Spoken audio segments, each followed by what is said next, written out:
little bit of a time of a earth medicine renaissance, where people are seeking different ways of looking past the veil.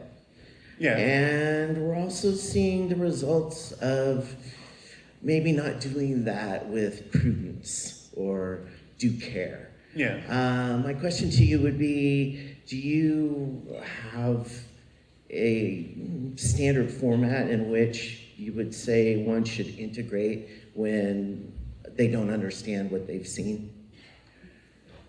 Well, it's all about frequency, it's all about resonance, it's all about vibration.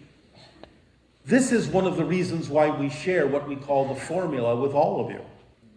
It is literally an instruction manual for how to allow your vibrational frequency to become more coherent, more harmonious, to raise your frequency in a way that makes you more receptive to higher frequency information and gives you the ability to be inspired by the information that will work for your life in the best possible way. It leaves nothing out. It's a complete kit. Whatever's important for your life theme will be given to you through the synchronicity that opens up by following the formula as precisely as you possibly can. Now, you don't have to do it, but the idea is that we have simplified it in a way where you don't need to add any more instructions. You don't need to take any instructions away. It's a very simple process, but it will give you everything that you need to allow your life to unfold in perfect timing and give you all the information you need to be able to move forward in that life. Does that answer your question? It does, and I'm familiar with the formula. Thank you very much. Thank you.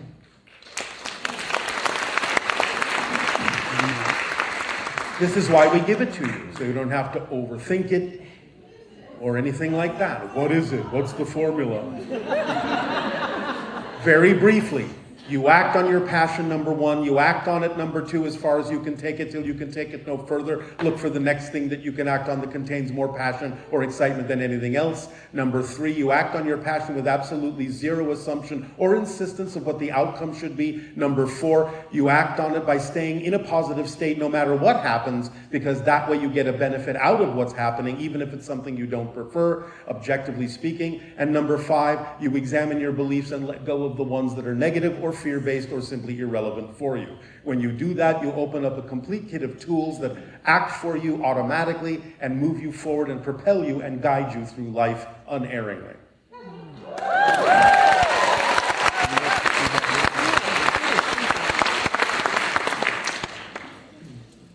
Good day. Good day. Hello. My name is Luca. If you insist. I came with my friend to this event all the way from Croatia. Oh, all right. I came from Estonia. I wanted to ask you, understanding that we are all channeling all the time. Yes. Channeling is something I'm very excited about. Well, you have to be excited to be in a channeling state. Yeah, of course. I know you mentioned that Sedona is a vortex of energy. Yes. That it's a magnifying a place, that it magnifies the energy. It amplifies what you bring into it, yes. Yeah, and as far as I understand, when the channeling is happening, while Darryl is channeling, you're also assisting with that. You're amplifying your own energy, bringing through more of the Sasani energy with us. Yeah, so I was thinking, I wanted to ask you, I'm learning how to expand the energy more. I'm able to, what I do is I bring through one sound and then it starts vibrating. Yes. I'm connecting mostly with Sirius energy, and right. I was curious if I could do some channeling right now, if that's... No. Okay. That is not the time and place for you right now. Okay, thank you. Yeah, I just wanted to ask.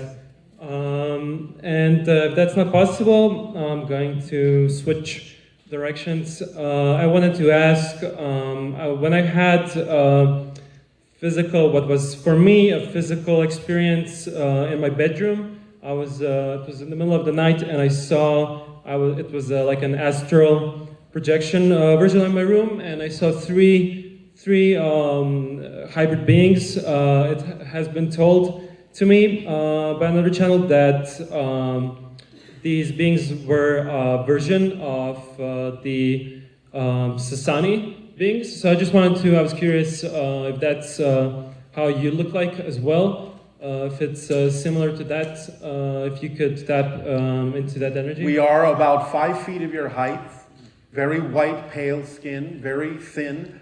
Our heads are slightly larger than yours. Our eyes are very much larger than yours. Ears, nose, and mouth are much smaller. Is that what you saw? Yeah, that's what I saw. I was surprised by how big the heads were in comparison to the body, and also the energy was very direct in my experience. But like in the sense that it was like I was just sleeping and they came into my room. Yes, well, you were in an altered state sufficient to be able to perceive them. Yeah. But one thing I want to mention, so I didn't feel anything like I know you've said that first contact experience is that the energy will be rising and all that. So I presume that because I was in an astral projected state, that's why I didn't feel like the energy didn't feel so intense as perhaps you had said. Yes, of course. Most of the encounters take place in a slightly altered reality, so it won't overwhelm you. Okay. Thank you. Thank you. Thank you. Hello. And Hi, good Bashar. day. Good day. Thank you so much for coming to share with us today. It is our passion and our pleasure. Very excited to meet you in person, sort of. Well, you're not meeting me in person, but thank you for the sentiment.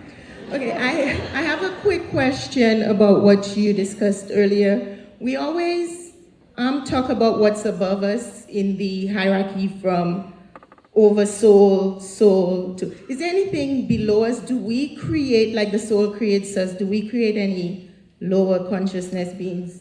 You have a reflection or an echo of something lower, but in terms of the idea of density, there isn't really anything below you.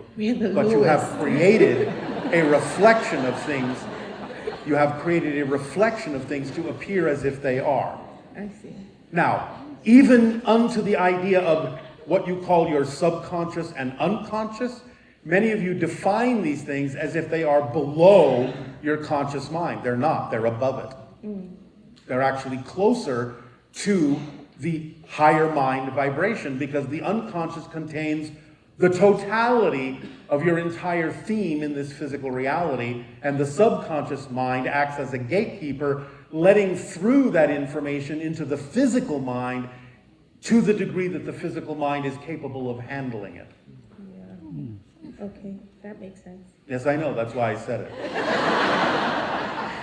Okay, so the other question has to do with all the 5G and cell tower frequencies. As long as it is tuned properly, it's not an issue. It's not. If it is out of tune, it can be. But as long as it is tuned properly, it is not an issue. Okay. Does that answer your question? Well, are they tuning it properly? I'll let you figure that out. Thank you, Bashar. Thank you. I think this is fair. And you've taught us that everything changes in this world except for the laws. So I want to know, how can we, as a collective, change this in this lifetime? Thank you so much, Bashar. Goodbye. By broadening your definition of abundance and not focusing so much on the idea that money is the only form of it.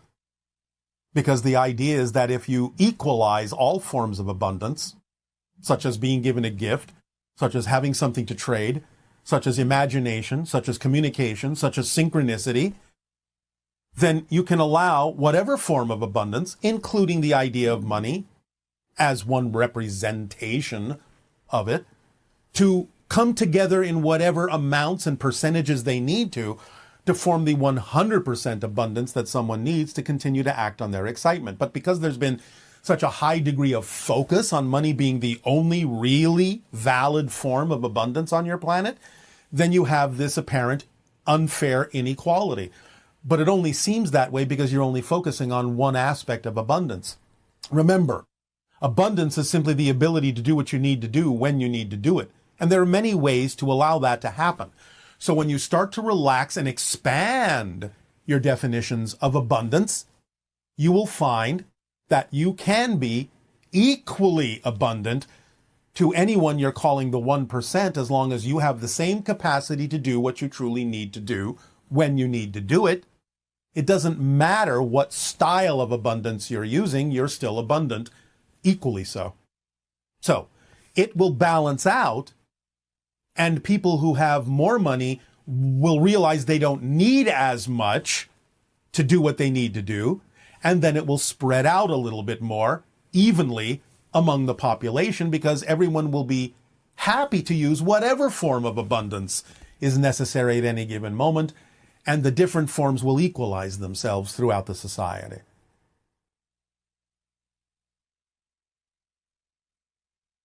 Hello, hello. And good day, good day. Oh, it's so exciting. Hi, Bashar. Hi, thank you. All right, thank you. Please proceed with what you would like to discuss. Oh, I'm so excited to talk to you about the formula. Yes, please go ahead. So first, I'd like to confirm that my definition is the one that you'd like us to be working with. All right. Then I'd like to share the process I've been using to sort of reverse engineer it and apply it for myself. All right. Okay. So as I understand it, the definition of formula is to act on my highest excitement to the best of my ability without any insistence on a particular outcome and stay in a positive state. All right. Generally, yes. Okay. So the funny part about this for me is if I'm following the formula and being in the flow, I'm not even thinking about it. I'm just in the flow. Yes, And exactly. Exactly. So then there are the times when if I'm either a little neutral or maybe a little negative, kind of a little like thoughts are a little less cohesive or whatever, that's when I reflect on, that's when I reach for the formula to get back into the flow. Yes. Also, remember, those moments are not just about going ahead blindly, but the idea of recognizing why something may have shifted in your vibrational state and getting in touch with the belief system that may have caused the shift. Remember, the tools that come along automatically with the formula, one of which being the reflective mirror that may reveal to you as you are flowing what within you as a belief isn't allowing you to flow. So the very idea of discovering some belief within you that is not representative of your excitement is part of your excitement. And therefore, it's not about just rushing forward, but staying with it and investigating the belief system that brought it up, because that's the whole point of that moment. Right. I think I get that. But I want to explain the process to get, I've been enjoying it and feel successful, but maybe there's some more insights, just what you just said. There's might be some more in it for me. So all right. I've sort of reverse engineered it, because if I'm feeling a little neutral, or when I get that reflection that is, sort of disrupts the flow, the word act in the beginning of the formula feels like a big, because I'm like, am I acting on my high? The answer is no. So what I did to soften it for myself is I actually begin with the sort of end in mind. I go to the staying in a positive state. Yes. And so I start at the end and I get myself in a positive state. I sort of soothe myself. I remember everything's here to serve me. I'll take a more detailed look at it now about the beliefs now with that reminder. Yes, in a sense, looking at the belief is part of the formula, but the idea is that the formula is a circle, no beginning and no ending, so you can start anywhere within it. Okay, that is so exciting. That's wonderful confirmation, because I've been using it like remaining positive, because then the without insistence part, yes, for me, if I feel I should do something or I need to do something, that feels like, it's often, I think I need to do this to get that. You're making it conditional, in other words. Yes. Yeah. Right. And that doesn't feel good. That feels like insistence. And so I back off it. Yes. It can. So I've been backing off of it, and then I return back to that remaining positive, and then I'm able to go through without insistence, resistance kind of stuff. Or assumption. Remember, that's in there too. Remember, it's no assumption, no insistence. No assumption. Yes, because the no assumption part is you don't always know exactly why your excitement came in the form that it did. Right. So you don't want to impose an assumption that the form it came in is what actually has to come to fruition. Got it. Yeah, that's really helpful. That's really helpful right. reminder. Yeah, All right. because I'm maybe inspired to start a task that I'll never see through, but that helped me launch to another thing and another thing.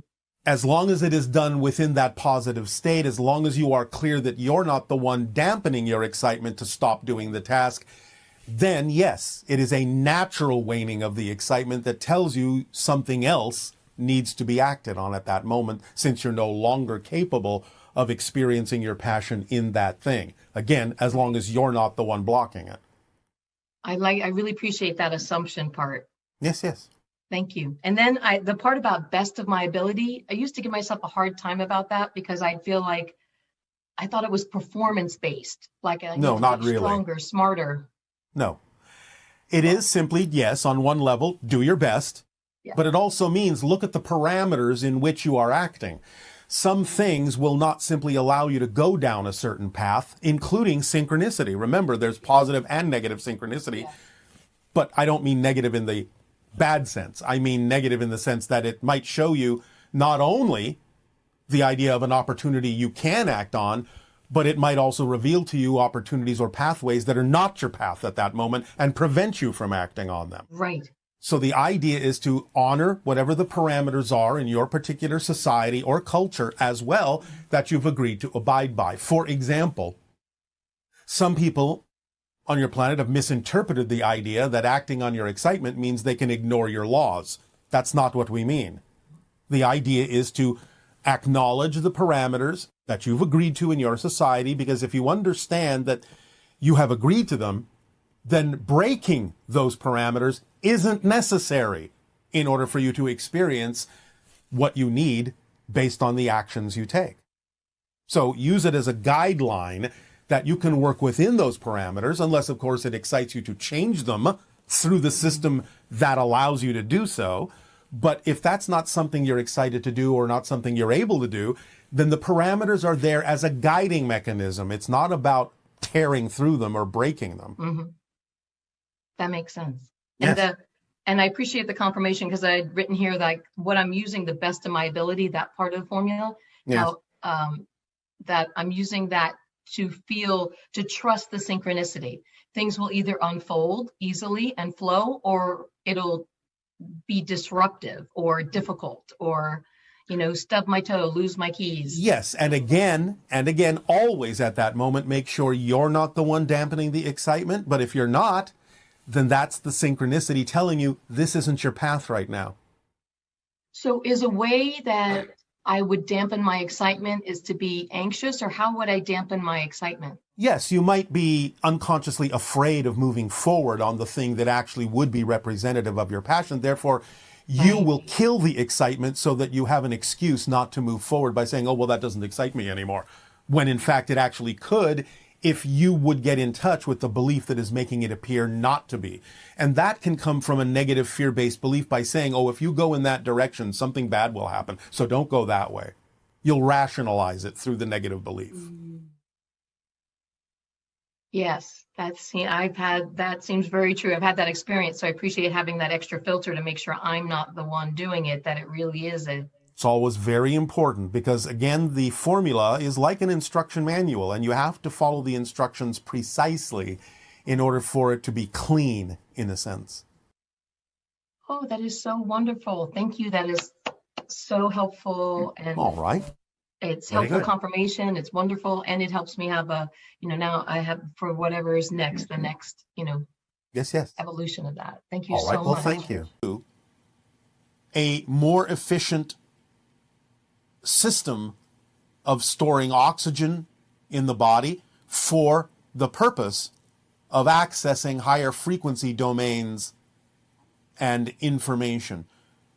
The oxygenation of the body is of paramount importance in speeding up the vibrational resonance of the physical form and having the idea of not exactly two hearts, but more chambers in the heart than you have that makes it function as if it's doubled, allows for a more efficient distribution of oxygen throughout the system, and also a greater amount of oxygen throughout the system.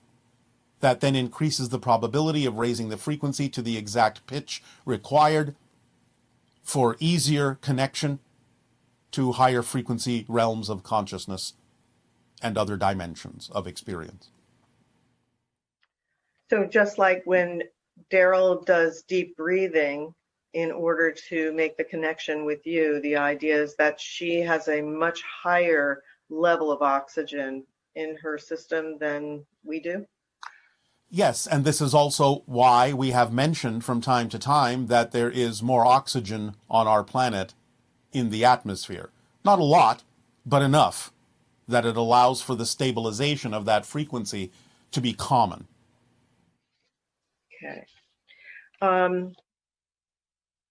Is there a way that you can support elementals in this time of planetary transition, since they seem to have an important role in keeping the Earth in balance? Well, in a sense, the idea of taking on the role from your side of keeping the Earth in balance and doing the things that will help stabilize the environment in positive ways, increasing the idea of the natural world and making those connections from your side will be something that will also allow them more opportunity to do so from their side. So the whole idea of making the connection with them and taking actions in your reality that are more representative of enhancing the environment, stabilizing the environment in a more natural way, is what you can do from your side, while they do what they do from their side. It's not entirely up to them. This has to be a relationship. It has to be, in a sense, a 50-50 proposition. It just occurred to me that the connection that elementals experience with Earth and nature is a profoundly deep love affair, in a sense. Yes. And that the more that you love Earth and you love all the elements of Earth, the more you are putting yourself in a state that's similar to what an elemental might experience. Exactly. And therefore, like we have said with regard to extraterrestrial contact, you have to meet them halfway. You have to bring your vibrational frequency at least much closer to the level that they operate on in order for you to perceive them and in order for you to interact with them in the ways that will allow for the acceleration of the balance of the natural world of Earth. Now, one person had an experience where they were with a grove of trees and suddenly shifted to a parallel reality where they realized that the forest is inhabited with tree people. In other words, the people of the forest are the trees, and that they are a community that has very strong bonds, and they're also very welcoming of the human consciousness. That's why we say that the trees are, in a sense, the ambassadors between humans and the natural world, because they're connected to the idea of physical humans, they're connected to the idea of the elementals, and in a sense they act as the go-between. So they're always welcoming you into their reality to act as, well, for lack of a better term, brokers between the two different civilizations of human and elemental. That's the common bond. That's the common frequency. That's the common interface, are the trees. So they experience each other as individual consciousnesses. And collective, both. And a collective at the same time. And they have young people and old people, and it's just it's a community of being. It is. But again, when you say young people and old people, we understand what you mean in terms of time and the growth of trees. Yeah. But don't assign a human perspective to that, because they don't see it exactly in that way. Remember that they can perceive things in parallel realities and multiple dimensions a little bit differently than you can, and the idea of young and old has a particular perspective to them, but it's not exactly the human perspective. And yet you need the older trees in a forest in order to share their energy with the younger trees. Yes, yes. But again, all we're simply saying is the terminology that you're using, the definitions that you're using, have a particular human bent to them that is not experienced exactly in the same way by the tree consciousness. And one last thing about trees, that they seem to have a very generous spirit in general. Yes. And their genetics are actually more complex than ours. Yes. Correct? Yes. So they are actually highly evolved beings in many respects. Yes. In fact, the very idea that they are apparently to you immobile requires the extra genetics and the extra abilities, because they can't move away from things like humans can. Therefore, they have to have more adaptability to a variety of situations, hence a more complex genetic structure. And they communicate with each other chemically, so they let each other know that there's danger or all kinds of communication that happens. Yes, yes. So it's very sophisticated, and yet it's hidden to human consciousness unless you shift your vibration to be able to perceive what is actually happening. Yes, but it's not hidden on purpose. It is simply the idea of the limitations that human consciousness has placed on itself, because long ago, when humans were much more connected in their understanding of their expression of nature, it wasn't hidden at all. It was understood very clearly. So that would be Native Americans, Lemurians, those beings were much more early Atlanteans, yes. And not leaving out the idea of people in other parts of your planet, because many of them also had a more natural way of relating to nature. Yes, I think almost every continent had its share of shamanic beings that were connecting with nature. Yes. And it was much more common in those societies to understand those things as natural. Now, one person has a boa constrictor and he wants to know how to communicate with that being, and if it's possible to create a relationship and an emotional connection between a reptilian being, and I'm talking about actual reptile, and human. Well, of course it is. So again, many of the things we've already said will apply as well. The idea of the deep emotional bond, the idea of using imagery instead of words. The reptile will also assist you in understanding exactly how to frame those images, how to frame those emotions in its context, in its quote-unquote language. So you're basically saying, be the snake, and then you will know how to talk to the snake. In essence, yes, and the snake will help you if it really senses a deep willingness and a deep bond in your consciousness that wishes to do so. So again, this is why it's so important to have that deep, loving, vibrational, harmonic bond, because then the being will sense that you really desire a connection and will help you with that connection by sending the imagery and the feelings as well that will help you understand how to focus in on its particular way of creating a communication. Okay, I think that's helpful. Let's see. I'm going to switch over to a question having to do with the precursors.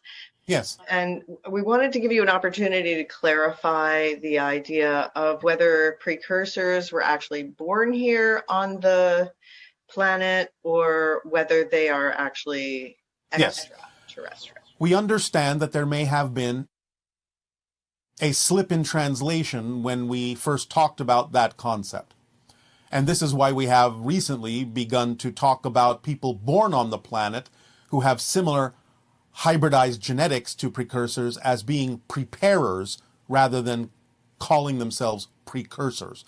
Precursor, by definition, is something that comes before something else.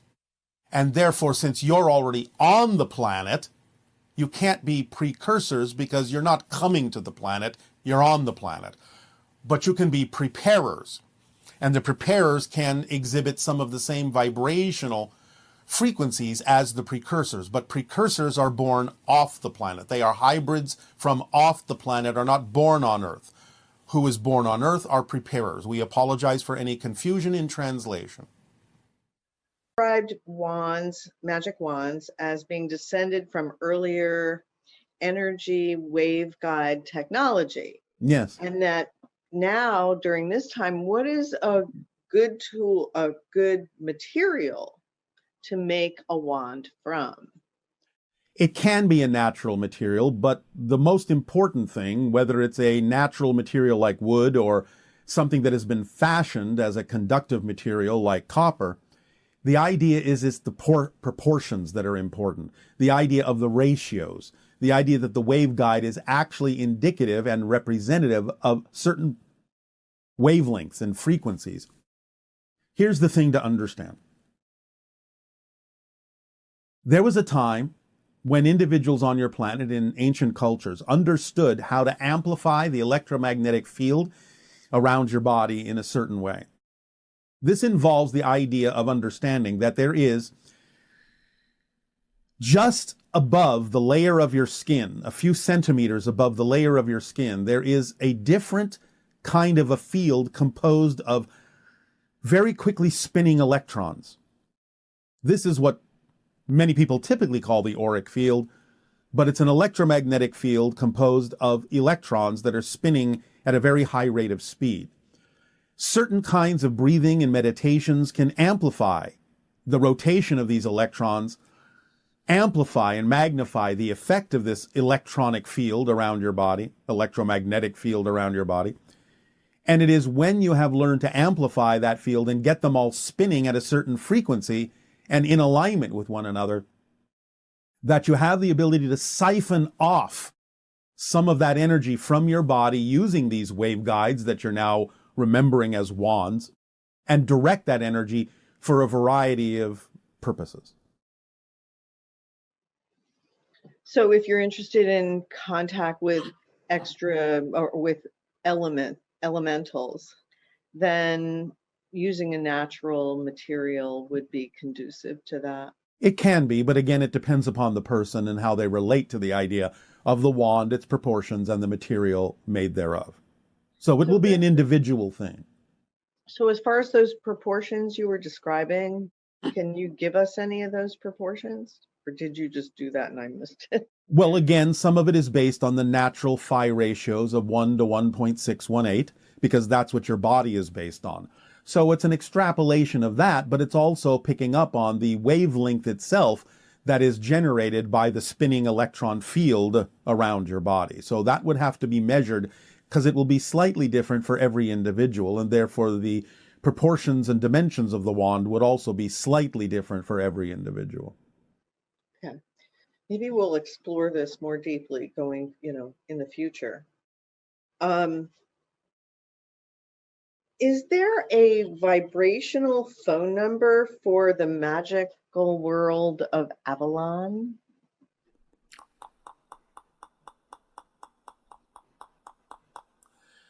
It is a green fleur-de-lis against a black background.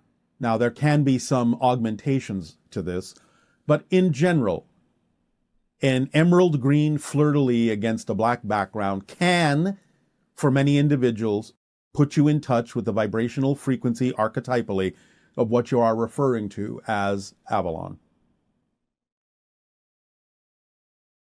Thank you. Yes. Okay, so these are questions that are more based on consciousness and personal growth and everything. Yes. What is your definition of conflict? That which is out of alignment with itself,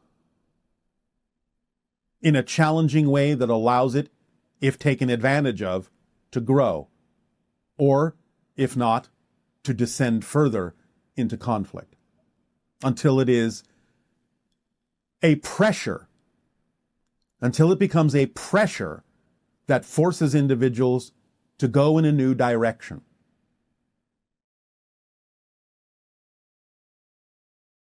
Okay, and interestingly, one person was talking about pressure, and that internal pressure, and it was like making them feel like they have to do this and do more, and that's not the same kind of pressure you're talking No, about. That's self-inflicted pressure. I'm not talking about the pressure that comes from holding on to negative beliefs, although there is some crossover here. I'm talking about the idea of an energetic pressure that comes from being out of alignment. Of course, that's based on the idea of out of alignment beliefs, negative beliefs, but we're talking about something that actually begins to happen neurologically to you in a way that throws you off center, in a way that can keep you off balance, in a way that ultimately can make you choose to back yourself into a corner so that there's no other way out but up. Now, some people will not necessarily choose up, and they may continue to descend and devolve. But the idea, again, is that it is a self-created pressure coming from the idea of imbalance, misalignment within the energy of the self. Again, yes, to some degree connected to the idea of fear-based beliefs, but experienced a little bit differently, in the sense that it's all the energy is going to sort of crushing you into a smaller space, forcing you into a misalignment that is painful enough to give you the opportunity to decide to move in a new direction to free yourself. Although, again, some people will not choose to do so, and therefore may choose to die as a result. Yes, and you see that sometimes where someone has a bad break, so to speak, where things really go south, a tragedy or something. Some people are able to take that and turn lemons into lemonades. And some people can turn lemonade back into lemons, yes. But then they start having a series of negative synchronicities, and that shows you that you are gone down the rabbit hole, right? When that happens. A particular kind of rabbit hole, yes. But again, depending on how you use that, it can be very similar to what we have described before as the watermelon seed principle. When you are exerting this kind of conflictive pressure from above and below, the seed of your consciousness has really no choice but to spit out in a new direction. Otherwise, it will get crushed. But again, remember, you're always eternal. You always have another chance. And so what would be your definition of a challenge? A challenge is that which helps you grow, which helps you see more of yourself, which allows you to expand your perspective and your consciousness in a variety of ways, and is representative usually of the theme that you chose to explore that deals with transformation of yourself. Challenge is change. Challenge is the fifth law in action. Everything changes except the laws. So challenge is change in action. The fifth law in action. So when someone is making decisions from unconscious beliefs, yes, can you share a little bit more with us about how do you know if the choices you're making and the effects you're receiving are from unconscious beliefs or conscious beliefs? Well, very simply, if you're not conscious of the belief that is creating the way you are responding or reacting to experiences, then clearly they are unconscious. Therefore, that's why we always suggest that you actually go looking for them to make them conscious, because you'll see the reflection in your physical reality, perhaps in the form of frustration or confusion. Those kinds of indicators are in fact indicators that there may be unconscious beliefs that you're buying into. And therefore, that's why we always say, go looking for them, dive in, investigate yourself, find out where the frustration and confusion is being generated. They're being generated by unconscious beliefs. Make them conscious. You'll see what they're saying to you, and you'll realize that much of what they're saying aren't facts, they're just beliefs, and that they really make no sense in alignment with who you really prefer to be. That's why it's so important to make the beliefs conscious, So you don't just sit there and wonder, why am I so confused? Why am I so frustrated all the time? I don't understand. All it takes is understanding how things work, such as how beliefs manifest themselves and perpetuate themselves. And that it is important to ask yourself, what would I have to believe is true about myself in this circumstance to be experiencing what I'm experiencing? Those are the things that will allow, if you're willing, for an investigation into the unconscious mind to bring forth a light, a spotlight that will highlight the belief into the conscious mind so you can deal with it, so you have something to work with. So when people choose to incarnate in this physical reality, Linearly speaking, yes. you mentioned something about you have to be tough, you know, and is there someplace else where people who aren't tough incarnate? Well, yes, sometimes people who aren't tough, just to use that word, also do incarnate on Earth, and it depends upon what it is they're here to explore that determines whether or not that will benefit them in a positive or a negative way. Nevertheless, yes, there are many different realms where you don't necessarily, again, just to use that convenient term, have to be so tough. Now, that doesn't mean that they don't have their own challenges. So the idea is that you're always learning. But remember that challenges don't have to be experienced from a negative perspective. Challenges are fun. Challenges are wondrous, creative things. So, yes, there are realities where you don't have to be quite as steadfast, in a sense, as what you may experience in the school of Earth, but that doesn't mean they don't have their own challenges. And this is kind of funny. Why are some people late all the time? And what kind of a belief creates lateness? Well, again, you're going to have to take that on a case-by-case basis because there are many different kinds of beliefs that will cause that, ranging from the idea of not quite understanding the concept of timing and still being too focused on time so that you're misaligning with the idea of your timing, all the way to someone else is not important enough for me to consider. So there can be many different kinds of belief systems that may need to come to light to understand the concept of lateness. Some of it has to do with dissolving sociological norms. Some of it may have to do, again, with the idea of finding your own true timing in things and allowing that to align with the best timing for others as well. Some of it may be changing the way you allow yourself to make appointments.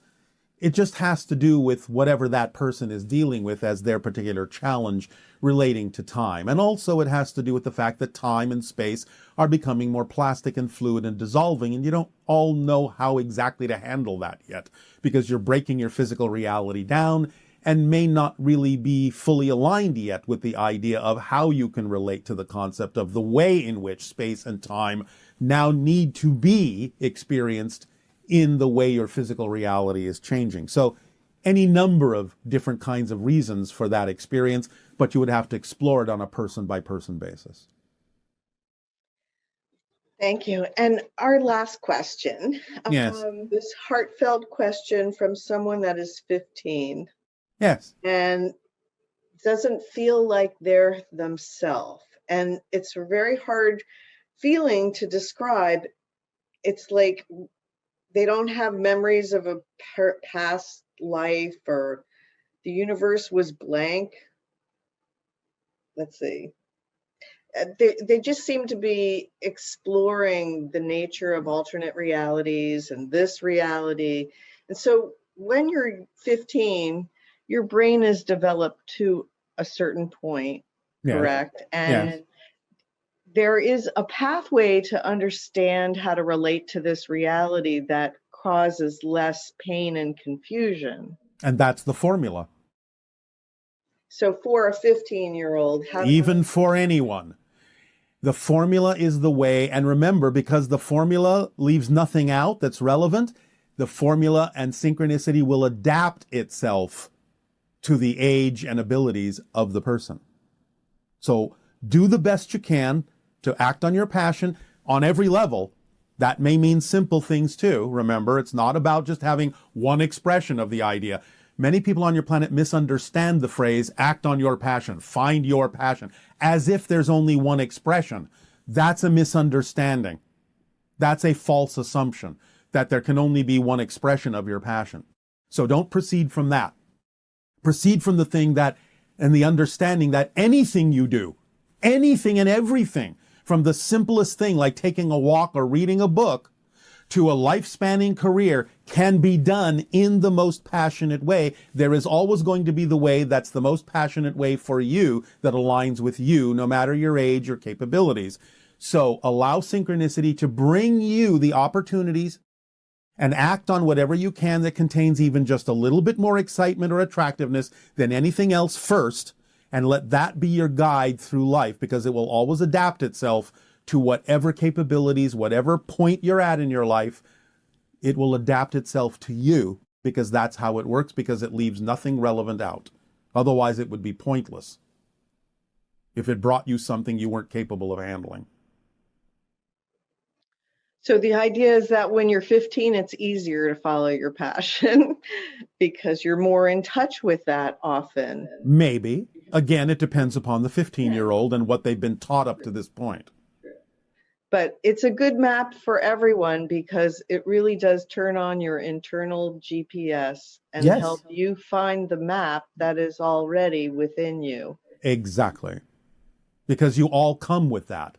And therefore, by following the formula of acting on your passion to the best you can, no insistence or assumption on the outcome, staying in a positive state so that no matter what happens, even if it's something you don't prefer, you can still, by extracting the positive energy from it, experience something beneficial and move on. And of course, at the same time, always investigate what you believe to be true about yourself at any given moment, so that you'll always be clarifying yourself and divesting yourself and letting go of those things that don't work for you as belief systems you may have been brought up with. So it's that process, and we have rendered that down into this simple instruction manual and formula for everyone at every stage. It works for everyone that way because it is representative of the very nature and structure of the existence that you belong to, that you're a part of. Yeah, you don't have to figure it out all at once. You just No. take it a step at a time. The process is the point. As many people on your planet have said, the journey is the destination. Whatever's going on right now in your present is the most important thing. There is nothing more important than what's happening right now. Deal with it fully, use it fully to your advantage, and you'll make room for the next thing to come in, and the next, and the next, and the next, and you'll feel more acceleration and more alignment by doing it that way. Invalidate anything that's there as if it's wrong or doesn't belong, and you make it stick because you haven't yet used it up for the reason that it appeared in your life. You can always use things you don't prefer in the way that you do prefer. They will always be capable of giving you a benefit if you remain in a positive relationship with it. Nothing happens by accident, no matter what manifests. Even if it's something you don't prefer, you have to know it's got to be there for a reason that could serve you. And if you stay in a positive state, you'll be able to use what you don't prefer in a way that you do prefer. If nothing else, it goes back to what we said before. Seeing something that you don't prefer gives you more clarity by contrast of what you do prefer. And that's a positive way to use what you don't prefer. So we thank you at this time for these interactions. They are all beautiful and creative and expansive. Now, by all means, you may proceed to lock them and crystallize them into yourself in whatever way, shape, or form you so desire, by participating, if you wish, for choosing to do that and creating the magic in your life. And on the topic of magic, my first question relates to a series of experiences that my husband and I have been having. Yes. We've been synchronistically guided to the particular permission slip of doing some shamanic ceremonies. Yes. During one of these ceremonies, I started to notice something lying out of the corner of my eye, just a gray flying blur. And at first, I was only seeing it out of the corner of my eye. And then during later ceremonies, it started flying in front of us and it started engaging our animals. And then we realized, oh, our animals can see this thing too. Probably before you did. Yes, I think so. I think so for sure. And it just looks like a flying blur. It's something that moves really, really fast. Yes. And throughout the ceremonies that we've done, we've had more and more contact with this being, to the point where one time my husband had fallen asleep and I saw it again out of the corner of my eye. I was able to follow it, and then suddenly it grazed both of my hands as it flew by. And it was so startling, and it was so warm to the touch. The temperature was very, very warm. It's because it's on a higher frequency, and therefore it activated more molecular action in your hands. Right. And when that happened, I almost couldn't believe that it touched me. And so, as if it could read my mind, it repeated the whole sequence again, grazed my hands again. Yes. And again, it was super warm. It's attempting to instill within you the vibratory level that would allow you to synchronize with it so you can see it more clearly. Right. Yeah, that makes sense. And so, occasionally I've had some interesting telepathic impressions from this being. Yes. Once it said something like, "I play with the animals all the time. Feel free to join us if you can be in the moment." And this message came with a feeling of mischievous giggle. Yes, you're dealing with an elemental. This is part of the idea of the third phase that we mentioned, having to do with the idea of the cryptic and shamanic journey. You are interacting with an elemental consciousness that is attempting to help you understand what frequency you need to rise to in order to match its frequency, in order to be able to perceive it more clearly. That makes sense. And when you say elemental, is there anything more you can give me about that? Like, is it a fairy? Does it have a name? It can express itself in a number of different ways. For now, we have to leave it at the process and the experience you are having before we do anything to crystallize or concretize this idea into something a little bit less frequency than what it's already giving you. In other words, we don't want to create a definition or a symbol for you that would actually stop you from exploring the higher frequency. Okay, that makes sense. And I'm getting this feeling that this being wants me to communicate to other people that they are around us, that they are around Yes. most, that they're Yes. just waiting to make contact, that they want Well, they're not waiting, but the idea is that they understand that it can be done and that this is the time when your awareness that it can be enhanced, which is why, in a sense, we're now at the timing where more of the cryptic meditational exercises can be given. Again, it's about perfect timing. So what you're experiencing is your awareness of the timing of why at this particular moment it is the perfect timing to allow people to enhance their ability by going further into the cryptic meditations. Okay, yeah, that makes sense. That makes I know. sense. And the animals are always seeing them, right? Pretty much. Not always, but pretty much, yes. So when I'm hanging out with my cat and my cat suddenly looks above my head and follows something with their eyes, is that the same thing? Well, they're seeing something that is on a higher frequency plane. It isn't necessarily all the time what you're dealing with in this conversation, but they may be seeing something else that is invisible to your senses, yes. Okay. Well, I'm really interested in this elemental thing, so I think I'm gonna go explore that. All right, then do so and have fun. Thank you very much. Ha'atu. Ha'atu and Aveo. Aveo.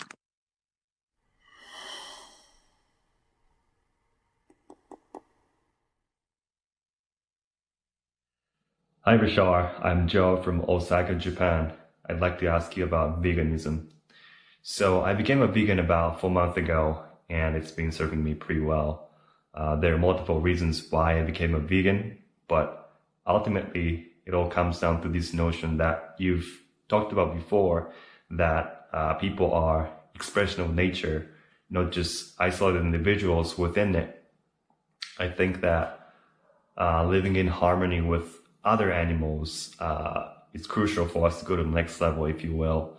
So here are my questions. First one, what's your thought on veganism?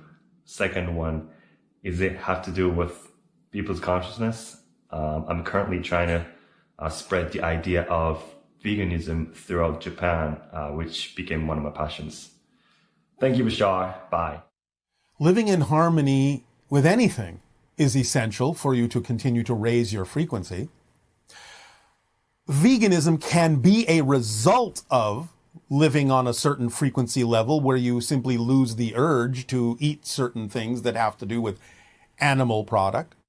But it doesn't necessarily have to be that way for everyone right away. In other words, don't force yourself. Let it be your natural biological urges to come and go. If you are centered within yourself, you will know what you're attracted to consume.